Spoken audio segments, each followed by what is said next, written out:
స్వాగతం. శ్రీ సాయి చరిత్రము 16-17 అధ్యాయములు. బ్రహ్మజ్ఞానము లేదా ఆత్మ సాక్షాత్కారమునకు యోగ్యత. బాబా వారి వైశిష్ట్యము. బ్రహ్మజ్ఞానం. గత అధ్యాయంలో చోల్కరు తన మొక్కును ఎట్లు చెల్లించునో, బాబా దాన్ని ఎట్లు ఆమోదించునో చెప్పి తిని, ఏ కొంచెమైనను భక్తి ప్రేమలతో ఇచ్చిన దానిని ఆమోదించదననియు, గర్వంతోనూ అహంకారంతోనూ ఇచ్చిన దానిని తిరస్కరించదననియు బాబా ఆ కథలో నిరూపించను.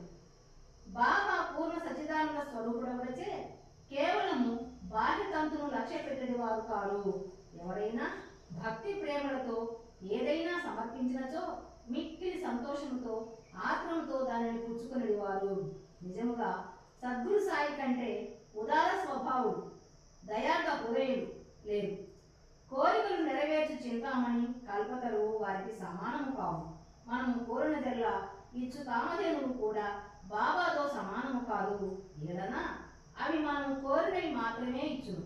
కానీ సద్గురువు అచింత్యము అనుపలభ్యము అయిన ఆత్మ సాక్షాత్కారమును ప్రసాదించును.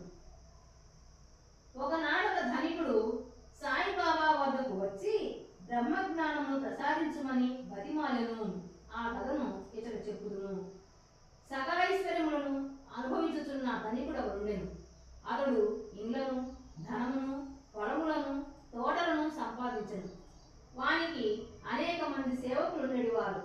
బాబా కీర్తి విని షిరిడీకి పోయి బాబా పాదములపై పడి బ్రహ్మజ్ఞానము ప్రసాదించమని బాబాను వేడుకొనదనని తన స్నేహితులతో చెప్పెను. తనకు వేరేమీ వదనియు, బ్రహ్మజ్ఞానము పొందినచో తనకు మిక్కిలి సంతోషము కలుగుననియు చెప్పాను. ఆ స్నేహితుడు ఇట్లనను, బ్రహ్మజ్ఞానము సంపాదించుట అంత సులభమైన పని కాదు.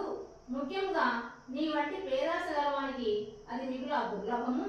ధనము, భార్య బిడ్డలతో తేలి మునుగుచున్న నీ వంటి వానికి బ్రహ్మజ్ఞానం ఎవరిచెదరు? నీ ఒక పైసైనను దానం చేయని వాడివే. నీవు బ్రహ్మజ్ఞానములకై వెతుకున్నప్పుడు నీ కోరిక నెరవేర్చు వారెవరు? తన స్నేహితుని సలహాను లక్ష్య పెట్టక రాను పోను టాంగాను వాడుకకు పట్టించుకొని అతడు షిరిడీకి వచ్చాడు. మసీదుకు పోయి బాబాను చూచి వారి పాదములకు సాష్టాంగ నమస్కారం చేసి ఇట్లనను, బాబా, ఇక్కడకు వచ్చిన వారికి ఆలస్యము చేయక బ్రహ్మను చూపెదరని విని నేను అంత దూరం నుంచి వచ్చి తిని. ప్రయాణం చేయి నేను మిక్కిలి పడి తిని. మీరు బ్రహ్మజ్ఞానం ప్రసాదించినచో నేను పడిన శ్రమకు ఫలితం లభించును. బాబా ఇట్లు బదులు చెప్పాను, నా ప్రియమైన స్నేహితుడా, ఆదరపడవద్దు. త్వరలో ఇప్పుడే నీకు బ్రహ్మమును చూపెదను. నాది నగదు బేరమే కానీ అరువు బేరము కాదు. అనేక మంది నా వద్దకు వచ్చి ధనము, ఆరోగ్యము, పలుకుబడి, గౌరవము, ఉద్యోగము, రోగ నివారణము మొదలగు ప్రాపంచిక విషయములనే అడుగుదురు. నా వద్దకు వచ్చి బ్రహ్మజ్ఞానం ఇవ్వమని అడుగువారు చాలా తక్కువ. ప్రపంచ విషయములు కావాలనని అడుగువారికి లోటు లేనే లేదు. పారమార్థిక విషయమై యోచించువారు మిక్కిలి అరుగు. కావున నీ వంటి వారు వచ్చి బ్రహ్మజ్ఞానము కావాలనని అడుగు సమయము శుభమైనది, శ్రేయోదాయకమైనది కనుక సంతసముతో నీకు బ్రహ్మమును దానికి సంబంధించిన వారిని అన్నింటినీ చూపెదను. ఇట్లని బాబా వానికి బ్రహ్మమును చూపుటకు మొదలెడాను. వానిని అక్కడ కూర్చుండమని ఏదో సంభాషణలోనికి దించాడు. అప్పటికి అతడు తన ప్రశ్న తానే మర్చినట్లు చేశాడు. ఒక బాలుని పిలిచి నందు మార్వాడి వద్దకు పోయి 5 రూపాయలు చేవలు తెమ్మనను. కుర్రవాడు పోయి వెంటనే తిరిగి వచ్చి నందు ఇంటి వద్ద లేడనియు, వాని ఇంటికి తాళం వేసి ఉన్నదనియు చెప్పాను. కిరాణా దుకాణదారు బాలా వద్దకు పోయి అప్పు తెమ్మని బాబా అనను. ఈసారి కూడా కుర్రవాడు ఒట్టి చేతులతో తిరిగి వచ్చాడు. ఇంతకు 2-3 వద్దకు పోగా ఫలితము లేకపోయాడు. సాయిబాబా సాక్షాత్ పరబ్రహ్మ అవతారమే అని మనకు తెలియదు. అయినచో 5 రూపాయలు అప్పు చేయవలసిన అవసరమేమి? వారికి అంత చిన్న మొత్తంతో ఏమి పని అని ఎవరైనా అడగవచ్చును. వారికి ఆ డబ్బు అవసరమే లేదు. నందు మరియు బాల ఇంటి వద్ద లేరని వారికి తెలిసియే ఉండును. ఇది అంతయు బ్రహ్మజ్ఞానం కోరి వచ్చిన వాని కొరకై జరిపించి ఇందురు. ఆ పెద్ద మనిషి వద్ద నోట్ల కట్ట ఉండెను. అతనికి నిజముగా బాబా వద్ద నుంచి బ్రహ్మజ్ఞానం కావలసి ఉన్నచో బాబా అంత ప్రయాస పడుతున్నప్పుడు అతడు ఊరకనే కూర్చుండడు. బాబా ఆ పైకమును తిరిగి ఇచ్చివేయని కూడా మనకి తెలియదు. అంత చిన్న మొత్తం అయినప్పటికీ వాడు తెగించి ఇవ్వలేకపోయింది. అటు వానికి బాబా వద్ద నుంచి బ్రహ్మజ్ఞానం కావాలనట. నిజంగా బాబా ఎందు భక్తి ప్రేమలు కలవాడెవడైనను వెంటనే 5 రూపాయలు తీసి ఇచ్చుంటేనే కానీ ప్రేక్షకుడి వలె ఊరకే చూస్తూ కూర్చొని ఉండడు. ఈ పెద్ద మనిషి వైఖరి శుద్ధ విరుద్ధముగా ఉండేను. వాడు డబ్బు ఇవ్వలేదు సరికదా, బాబాను త్వరగా బ్రహ్మజ్ఞానం ఇవ్వమని తొందర పెట్టుచుండెను. అప్పుడు బాబా ఇచ్చాడను, ఓ మిత్రుడా, నేను నడుపుతున్న దానిని అంతటినీ గ్రహించలేకుంటివా ఏమి? ఇచ్చట కూర్చుండి నీవు బ్రహ్మమును చూచుటకై ఇదంతయు జరుపుచున్నాను. సూక్ష్మముగా విషయం ఇది. బ్రహ్మమును చూచుటకు 5 వస్తువులు సమర్పించవలను. అవి ఏవనా?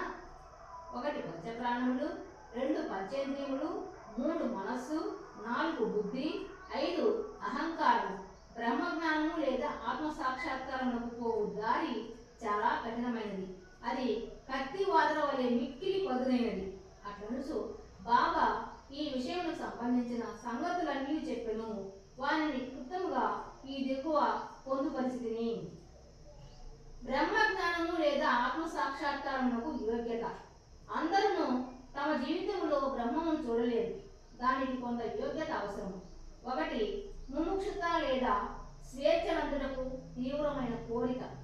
ఎవడైతే తాను బద్ధుడనని గ్రహించి బంధనముల నుండి విడివడుటకు కృతనిశ్చయుడై శ్రమపడి ఇతర సుఖములను లక్ష్య పెట్టక దానిని పొందుటకై ప్రయత్నించునో వాడు ఆధ్యాత్మిక జీవితమునకు అర్హుడు.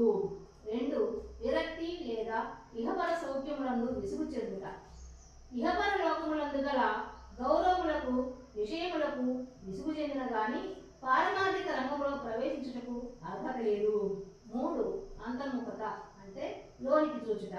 మన ఇంద్రియములు బాహ్యమును చూచుటకే భగవంతుడు సృజించి ఉన్నాడు కనుక మనుషుడెప్పుడును బయట ఉన్న వారిని చూచును. కానీ ఆత్మ సాక్షాత్కారము లేదా మోక్షమును కోరువాడు దృష్టిని లోపలకు పోనిచ్చి లోనున్న ఆత్మను ఏక ధ్యానముతో చూడవలెను.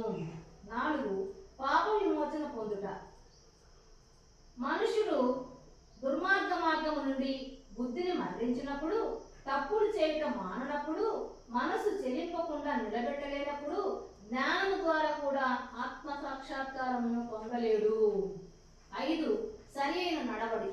ఎల్లప్పుడూ సత్యమును పలుకుచు తపస్సు చేయుచు లోన చూచుచు బ్రహ్మచారిగా మినగాని ఆత్మ సాక్షాత్కారము లభించదు. 6 ప్రేమైన వాని కంటే శ్రేయస్కరమైన వానిని కోరుట. లోకంలో 2 తీరుల వస్తువులున్నవి. 1 మంచిది, 2వది ప్రీతికరమైనది. మొదటిది వేదాంత విషయములకు సంబంధించినది, 2వది ప్రాపంచిక విషయములకు సంబంధించినది. ఈ రెండును మానవుని చేరును. వీనిలో ఒకదానినే అతడు ఎంచుకొనవలను. తెలివి గలవాడు మొదటి దానిని అనగా శుభమైన దానిని కోరును. బుద్ధి తక్కువ వాడు 2వ దానిని కోరును. 7 మనసును ఇంద్రియములను స్వాధీనమందుంచుకొనుట. శరీరము రథము, ఆత్మ దాని యజమాని, బుద్ధి ఆ రథమును నడుపు సారథి, మనస్సు కళ్యము, ఇంద్రియములు గుర్రములు, ఇంద్రియ విషయములు వాని మార్గములు. ఎవరికి గ్రహించు శక్తి లేదో, ఎవరి మనసు చంచలమైనదో, ఎవరి ఇంద్రియములు అస్వాధీనములో వాడు గమ్యస్థానమును చేరలేడు. చావు పుట్టుక చక్రములో పడిపోవును. ఎవరికి గ్రహించు శక్తి గలదో, ఎవరి మనస్సు స్వాధీనమందున్నదో, ఎవరి ఇంద్రియములు స్వాధీనమందుండునో, ఎవడు తన బుద్ధిని మార్గదర్శిగా గ్రహించి తన మనసును పగ్గముతో లాగి పట్టుకొనగలడో వాడు తన గమ్యస్థానమును చేరగలడు, విష్ణు పదమును చేరగలడు. 8 మనసును పావనము చేయుట. మానవుడు ప్రపంచంలో తన విధులను తృప్తిగా ఫలాపేక్ష లేకుండా నిర్వర్తించిన ఎడల అతని మనసు పావనము కాదు. మనసు పావనము కానిదే అతడు ఆత్మ సాక్షాత్కారము పొందలేడు. పావనమైన మనస్సులోనే వివేకము, వైరాగ్యము మొదలెత్తి క్రమంగా ఆత్మ సాక్షాత్కారములకు దారితీయును. అహంకారము రాలిపోనిదే, లోభము నశించనిదే, మనస్సు కోరికలను విడిచిపెట్టనిదే ఆత్మ సాక్షాత్కారములకు అవకాశము లేదు. దేహమే నేనను అనుకొనుట గొప్ప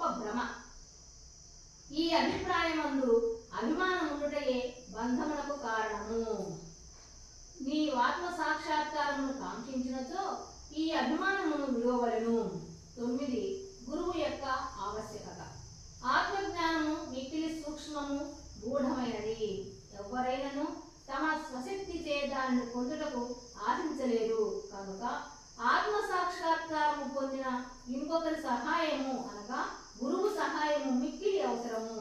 గొప్ప కృషి చేసి శ్రమించి ఇతరులు ఇవ్వలేని దానిని అతి సులభముగా గురువు నుండి పొందవచ్చును. వారు ఆ మార్గమందు నడిచి ఉన్నారు కావున శిష్యుని సులభముగా ఆధ్యాత్మిక ప్రగతిలో క్రమముగా ఒక మెట్టు మీద నుంచి ఇంకొక పై మెట్టునకు తీసుకొని పోగలరు. అది భగవంతుని కటాక్షము. ఇది అన్నింటికంటే మిక్కిలి అవసరమైనది. భగవంతుడు తన కృపకు పాత్రుడైన వారికి వివేకమును వైరాగ్యమును కలుగజేసి సురక్షితముగా భవసాగరం నుండి తరింపజేయగలడు. వేదములు అభ్యసించడం వల్ల కానీ, మేధాశక్తి వల్ల కానీ, పుస్తక జ్ఞానం వల్ల కానీ ఆత్మానుభూతి పొందలేదు. ఆత్మ ఎవరిని వరించునో వారే దానిని పొందగలరు. అట్టి వారికే ఆత్మ తన స్వరూపమును తెలియజేయనని కఠోపనిషత్తు చెప్పుతున్నది. ఈ ప్రసంగము ముగిసిన పిమ్మట బాబా ఆ పెద్ద మనిషిని వైపు తిరిగి, అయ్యా, నీ జేబులో బ్రహ్మము 50 గింతలు 10 రూపాయల నోట్ల రూపంతో 250 రూపాయలు ఉన్నది. దయచేసి దానిని బయటకు తీయము అని. ఆ పెద్ద మనుషుడు తన జేబు నుంచి నోట్ల కట్టను బయటకు తీసెను. లెక్క పెట్టగా సరిగా 25 10 రూపాయల నోట్లుండెను. అందరూ మిక్కిలి ఆశ్చర్యపడి బాబా సర్వజ్ఞతను చూసి వారి మనసు కరిగెను. బాబా పాదములపై పడి వారి ఆశీర్వాదములకై వేడెను. అప్పుడు బాబా ఇట్లనెను, నీ బ్రహ్మకు నోట్ల కట్టను చుట్టి పెట్టుము. నీ పేరాసను లోభమును పూర్తిగా వదలంత వరకు నీవు నిజమైన బ్రహ్మమును చూడలేవు.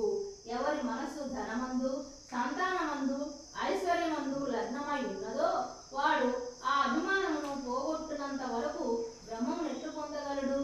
అభిమానమనే భ్రమ, ధనమందు తృష్ణ, దుఃఖమును సుడిగుండము వంటిది. అది అసూయ, అహంభావమును మొసళ్లతో నిండి ఉన్నది. ఎవడు కోరికలు లేనివాడో వాడు మాత్రమే ఈ సుడిగుండమును దాటగలడు. పేరాశయు, బ్రహ్మజ్ఞానమును ఉత్తర దక్షిణ ధ్రువముల వంటివి. అవి శాశ్వతంగా ఒకటికొకటి బద్ధ వైరము కలవి. ఎక్కడ పేరాశ గలదో అక్కడ బ్రహ్మము గురించి ఆలోచించటకు గాని దాని ధ్యానములకు గాని తావులేదు. అట్లయినచో పేరాశ గలవాడు విరక్తిని, మోక్షమును ఎట్లు సంపాదించగలడు? లోభికి భ్రాంతి గాని, సంతుష్టి గాని, దృఢ నిశ్చయము గాని ఉండవు. మనసునందు ఏ మాత్రము పేరాశయునను సాధనలన్నీ నిష్ప్రయోజనములు. ఎవడు ఫలాపేక్ష రహితుడు కాడో, ఎవడు పరాపేక్ష కాంక్షను విలువడో, ఎవరికి వాని ఎందు విరక్తి లేదో అట్టి వాడు గొప్ప చదువరవైనప్పటికీ వాని జ్ఞానము ఎందుకు పనికిరానిది. ఆత్మ సాక్షాత్కారం పొందుటకు ఇది వానికి సహాయపడదు. ఎవరు అహంకార పూరితులో, ఎవరు ఇంద్రియ విషయముల గురించి ఎల్లప్పుడూ చింతించదరో వారికి గురుబోధలు నిష్ప్రయోజనములు. మనసును పవిత్రమునర్చుట తప్పనిసరి అవసరము. అది లేనిచో మన ఆధ్యాత్మిక ప్రయత్నములన్నీ ఆడంబరము, డాంబికము కొరకు చేసినట్లవును. కావున దేనిని జీవించుకొనగలడో, దేనిని శరీరములకు పట్టించుకొనగలడో దానినే వాడు తీసుకొనవలను. నా ఖజానా నిండుగా ఉన్నది, ఎవరికి ఏది కావలసిన దానిని వారికి ఇవ్వగలను, కానీ వానికి పుచ్చుకొని యోగ్యత కలదా లేదా అని నేను మొదట పరీక్షించవలను. నేను చెప్పిన దానిని జాగ్రత్తగా వినచు నీవు తప్పక మేలు పొందెదవు. ఈ మసీదులో కూర్చొని నేనెప్పుడు అసత్యములు పలుకను. ఒక అతిథిని ఇంటికి పిలిచినప్పుడు ఇంటిలోని వారు, అక్కడున్న వారు, స్నేహితులు, బంధువులు కూడా అతిథితో పాటు విందులో పాల్గొందురు. కావున అప్పుడు మసీదులో ఉన్న వారందరూ బాబా ఆ పెద్ద మనుషులకు చేసిన ఈ ఆధ్యాత్మిక విందులో పాల్గొనిరి. బాబా ఆశీర్వాదములను పొందిన పిమ్మట అచట ఉన్న వారందరూ ఆ పెద్ద మనిషితో సహా మిక్కిలి సంతోషంతో సంతృష్టి చెందిన వారై వెళ్ళిపోయింది. బాబా వారి వైశిష్ట్యము. అనేక మంది సన్యాసులు ఇల్లు విడిచి అడవులలోని గుహలలోను ఆశ్రములలోను ఒంటరిగా ఉండి జన్మరాహిత్యములు గాని మోక్షములు గాని సంపాదించుటకు ప్రయత్నించెదరు. వారు ఇతరుల గురించి ఆలోచించక ఆత్మానుసంధానమందే మునిగి ఉందురు. సాయిబాబా అట్టి వారు కారు. బాబాకు ఇల్లు గాని, భార్య గాని, సంతానము గాని, బంధువులు గాని లేరు. అయినప్పటికీ వారు సమాజంలోనే ఉండేవారు. బాబా 4-5 నెలల నుండి దీక్ష చేసి కూర్చుని ఉండేది వారు. లౌకిక విషయములందు మగ్నులైన జనులకు ఈ ప్రపంచంలో ఎట్లు ప్రవర్తించబడిను బోధించెడు వారు. ఆత్మ సాక్షాత్కారం పొందిన పిమ్మట కూడా ప్రజల క్షేమమునకై పాటుపడు సాధువులు, యోగులు మిక్కిలి అరులు. అట్టి వారిలో శ్రీ సాయిబాబా ప్రథమఖండ్యుడు కనుక హేమంత్ పంతు ఇటు చెప్పను, ఏ దేశమునందు సాయిబాబాను ఈ అపూర్వము అమూల్యము అయిన పవిత్ర రత్నము పుట్టినదో ఆ దేశము ధన్యము. ఏ కుటుంబంలో మీరు పుట్టిదో అదియు ధన్యము. ఏ తల్లిదండ్రులకు మీరు పుట్టిలో వారును ధన్యుడు. సద్గురు శ్రీ సాయినాథ వస్తు శుభమోవతు. 16-17 అధ్యాయులు సంపూర్ణము. ఈ వీడియో మీకు నచ్చినట్లయితే లైక్ చేయండి, షేర్ చేయండి, సబ్స్క్రైబ్ చేసుకోండి. మీ అభిప్రాయాలను కామెంట్ రూపంలో తెలియజేయండి.